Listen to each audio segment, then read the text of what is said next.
Kebutuhan energi yang terus meningkat diiringi dengan ketergantungan pada bahan bakar fosil yang dapat mencemari lingkungan menjadi salah satu penyebab pemanasan global.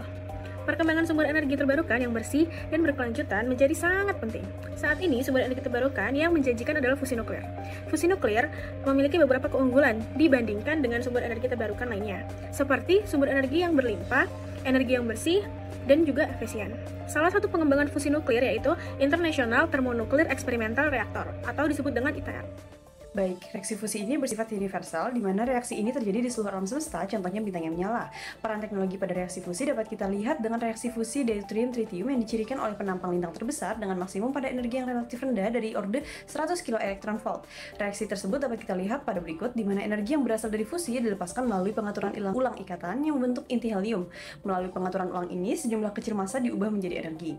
Contoh aplikasi reaksi fusi yaitu tokamak, yang energinya dihasilkan oleh fusi inti hidrogen dan keluar dari reaksi fusi sebagai energi kinetik dari elektron yang dihasilkan.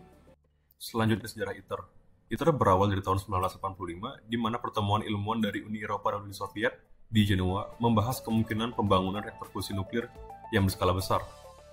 Tujuan utama pembangunan ini yaitu untuk mendemonstrasikan kelayakan fusi nuklir sebagai sumber energi yang bersih dan berkelanjutan.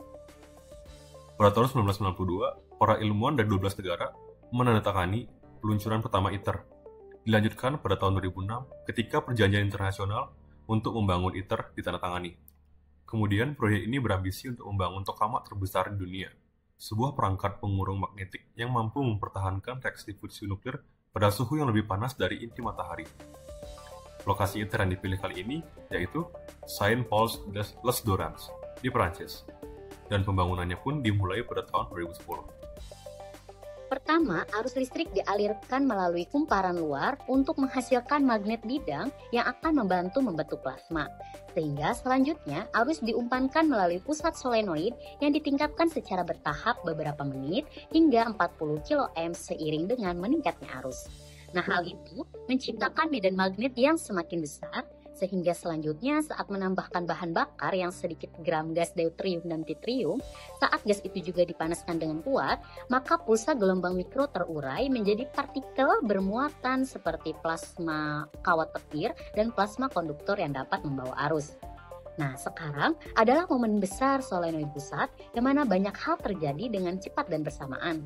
Tetapi di sini kami akan menunjukkan satu persatu operator tokamak pertama yang berkurang dengan cepat, seperti arus solenoid pusat yang menyebabkan perubahan mendadak pada solenoid. Nah, kemudian medan gaya yang pada gilirannya menginduksi arus di plasma melalui gaya elektromagnetik. Kemudian ada transformator mentransfer energi listrik antar sirkuit dengan cara yang sama persis, sehingga saluran listrik operator menjadi arus plasma dengan tersebut mengganti solenoid arus dan medan magnet. Saat ini, proyek ITER sudah mencapai 75% menuju first plasma.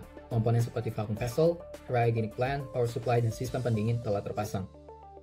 Cryogenic plant mampu menghasilkan 75 kW yang digunakan untuk mendinginkan gas helium hingga suhu 4 Kelvin. Sedangkan untuk kumparan medan magnet, 19 kumparan toroidal telah berhasil difabrikasi, sedangkan untuk medan poloidal tersisa satu kumparan yang dalam tahap penyelesaian fabrikasi. Nantinya kumparan-kumparan ini akan diinstalasi pada tokamak dan akan diuji energi yang akan dihasilkan dan ketahanan suhunya. ITER juga sedang melakukan penelitian untuk meningkatkan efisiensi konversi neutron, ketahanan selimut, dan teknologi pemrosesan tritium.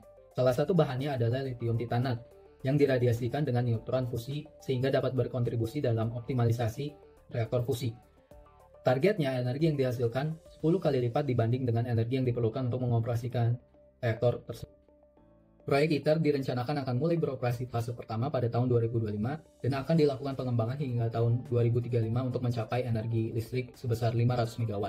Penerus dari proyek ini adalah Demonstration Power Plant (DEMO) yang bertujuan menghasilkan energi fusi sebagai pembangkit listrik ramah lingkungan. Superkonduktor tokamak dapat menghasilkan medan magnet yang kuat sehingga digunakan untuk mengurung plasma pada temperatur tinggi.